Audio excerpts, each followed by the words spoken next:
Welcome to this explainer. Today we are diving into a really fascinating, completely paradigm-shifting idea about human health. If you've ever wondered about that profound, kind of invisible connection between your everyday thoughts and your physical well-being, well, you are definitely in the right place. Now, right out of the gate, the text hits us with a pretty startling number. According to the author, a staggering 70% of all illnesses stem directly from our state of mind. Think about that for a second. We're talking about the idea that the root cause isn't necessarily genetics, and it's not always the environment, but rather the thoughts we carry around with us every single day. And that concept is really the entire foundation of our discussion today. We're exploring the framework laid out in Ryuho Okawa's original Japanese text, which basically posits that unlocking a very specific mindset can radically alter our physical well-being.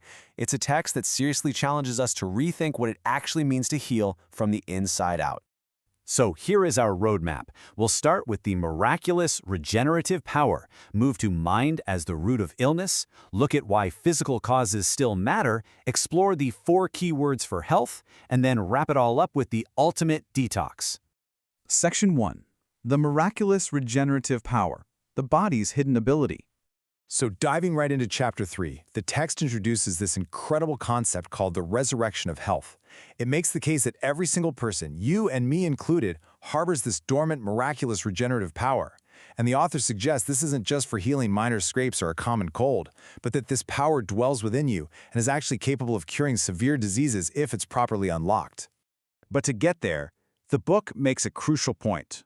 It says we absolutely must transcend the materialistic common sense of medicine. Basically, the author argues that to truly tap into our biological and spiritual potential, we have to look way beyond conventional medical thinking and start recognizing the invisible mechanics that are constantly at play inside of us. Moving on to Section 2, Mind, Root of Illness. What blocks regeneration? Naturally, a big question pops up, right? If we have this immense, miraculous healing power, why on earth do we still get sick? While the text claims that severe diseases, and it even specifically points to things as serious as cancer, are frequently manifested by toxic mental states. We all know family dynamics can be stressful, but the author argues that harboring unresolvable family conflicts, carrying around aggressive emotions toward other people, and holding on to deep, subconscious self-punishing notions literally break down your body's natural defenses. Section 3. Physical causes still matter. Biology still matters. Now, it is absolutely crucial to clarify that the book doesn't just promote a think-yourself-better approach and ignore reality. To achieve true health, the author insists we really have to balance the equation. Yes, we have to eliminate those mental toxins like aggression and self-punishment, but we also must correct materialistic causes, things like overeating or a lack of exercise. It highlights just how vital a healthy diet is. Our biology undeniably still matters in this framework. Section 4. 4 keywords for health, bridging mind and body. So how do we actually do this? According to the author, activating that dormant regenerative power requires mastering 4 definitive keywords: reflection, gratitude, diligence, and prayer. Let's break down exactly what the source means by each of these, step by step. The very first key is reflection. You can kind of think of it like cleaning out a messy psychological closet. The book describes this as the hard work of looking inward to identify and remove toxic, self-destructive thoughts from your mind. It's all about actively clearing out those bad notions we talked about earlier that create a hospitable environment for disease to thrive. The second key is gratitude, and in this context, it goes way beyond just having polite manners.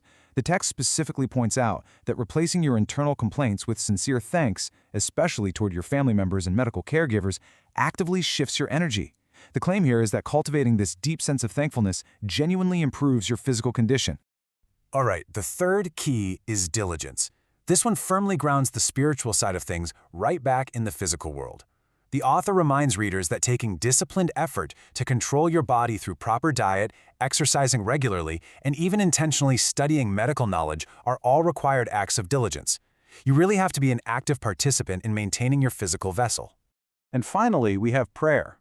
In this specific framework, prayer acts almost as your architectural blueprint. The text encourages individuals to vividly and actively design a vision of the healthy, active life they want to lead, and then to continuously wish for its realization. Essentially, it gives your body's regenerative power a very clear, defined target to build toward.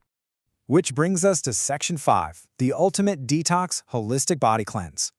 When you successfully bring all of this together, combining reflection, gratitude, diligence, and prayer, the overarching philosophy is that you achieve an ultimate detoxification. You're tackling the whole shebang. You are simultaneously clearing out the physiological toxins born from poor habits and the psychological toxins born from negative emotions, all to restore your natural, miraculous state of health. These concepts definitely push the boundaries of conventional medicine, but they leave us with a deeply powerful reflection to chew on. If our minds truly do hold the blueprint to our physical health, what kind of thoughts are you building with today? Thank you so much for exploring this explainer with me.